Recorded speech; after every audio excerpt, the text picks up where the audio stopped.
شیطان آپ کو اس ویڈیو کو پورا دیکھنے سے ضرور روکے گا۔ اگر آپ اللہ سے محبت کرتے ہیں تو شیطان مردود پر لعنت بھیج کر اس ویڈیو کو پورا ضرور دیکھیے گا۔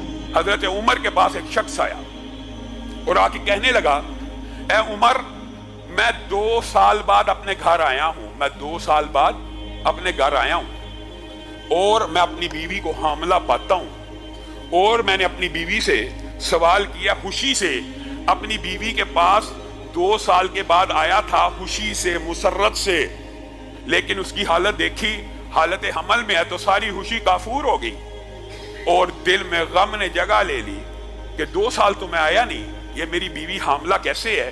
جب میں نے عمر اس سے استفسار کیا تو وہ کہنے لگی، اللہ کی قسم، میرے پیٹ میں جو حمل ہے تو ہی اس کا باپ ہے۔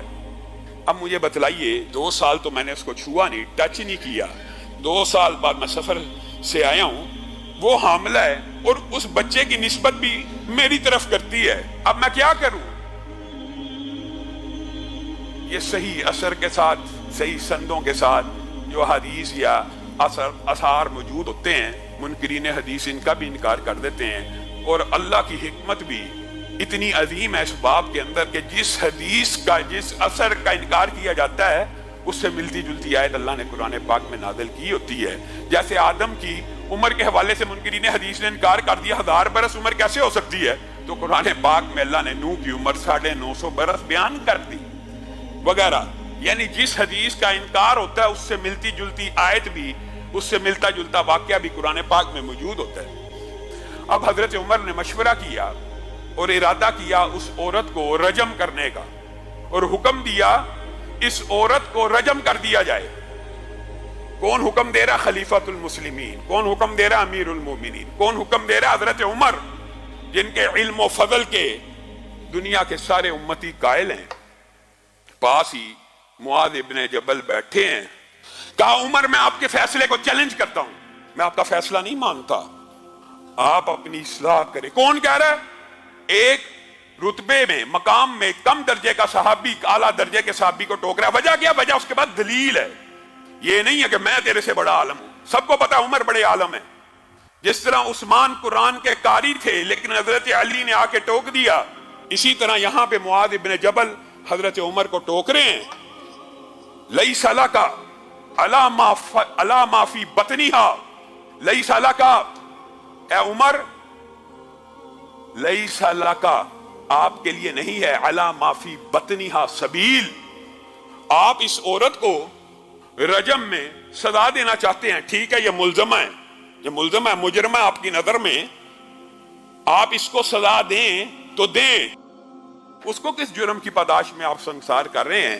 رسول اللہ کے دور میں بھی ایسے واقعات ہوئے تھے، شبیبہ غامدی آئی تھیں، رسول اللہ نے وضع حمل کا انتظار کیا تھا، سزا لاگو کرنے سے پہلے وضع حمل کا انتظار کیا تھا، کیونکہ پیٹ میں جو بچہ وہ بھی ایک جان ہے۔ ہمارے معاشرے میں بھی یہ غلط العام مشہور ہے، جی بچہ پیٹ میں ہو، ڈاکٹر بتا دیتے ہیں اس کا برین ابھی پورا نہیں بنا، اس کے اعضاء بھی پورے نہیں بنے، علماء نے جی، بعض علماء نے فتوے دیے ہیں جی اس کو ابارشن کر دیا جائے، اس کو قتل کر دیا جائے، اس کو ابارٹ کرنا جائز ہے۔ یہ آپ لوگوں نے خود کہانی بنائی ہوئی ہے، کسی عالم کا یہ فتویٰ موجود نہیں ہے، اور اگر موجود بھی ہے قرآن و سنت کے خلاف ہے۔ وجہ یہ ہے، زمین کے اوپر آنے کے بعد، دھرتی کی پشت کے اوپر بچہ جننے کے بعد بھی یہاں پہ کئی بزرگ ہیں جو معذور ہیں، کئی نوجوان ہیں جو معذور ہیں، کئی بزرگ ہیں جن کا دماغ کام نہیں کرتا۔ کیا کسی عالم دین نے یہ فتویٰ دیا جو بیمار ہے اس کو قتل کر دو؟ جس طرح دھرتی کی پشت کے اوپر کوئی بیمار ہے اس کا قتل کرنا حرام ہے، اسی طرح ماں کے پیٹ میں بچہ بیمار ہے اس کا قتل کرنا بھی حرام ہے۔ یہ آپ کو کسی نے مغالطہ ڈال دیا ہے کہ بیمار بچے کو قتل کر دیا جائے۔ کیوں کیا جائے؟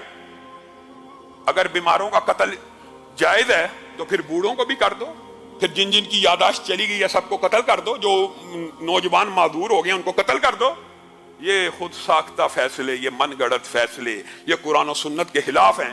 یہی بات معاذ ابن جبل حضرت عمر کو کہہ رہے ہیں، لیس لک علی ما فی بطنہا سبیل، اے عمر آپ عورت کو رجم کرنا چاہتے ہیں کر لیجئے، اس بچے کا کوئی قصور نہیں، ہم اس کو رجم نہیں ہونے دیں گے۔ حضرت عمر رک گئے اور کہا وضع حمل کا انتظار کیا جائے۔ عورت نے بچہ جنا، عورت نے بچہ جنا، اور صحیح سند میں موجود ہے جس وقت وہ بچہ جنا قد خرجت ثنایاہو، جس وقت وہ بچہ جنا گیا وہ اتنی بڑی عمر کا تھا کہ اس کے دانت نکل آئے ہوئے تھے، اس کے دانت نکل چکے تھے، اور باپ نے اس بچے کو دیکھا، کہنے لگا اللہ کی قسم، کعبے کے رب کی قسم، یہ تو میرے ہی جیسا ہے اور یہ میرا ہی بچہ ہے۔ حضرت عمر تک یہ خبر پہنچی۔ یہ ہے وہ حدیث، یہ ہے وہ مقام جس وقت حضرت عمر نے کہا تھا ماؤں نے معاذ ابن جبل جیسے بچے جننا بند کر دیے ہیں، لولا معاذ لہلک عمر، اگر معاذ نہ ہوتے تو آج عمر اس عورت کو بے گناہ سنسار کرنے کے جرم میں ہلاک ہو چکا ہوتا۔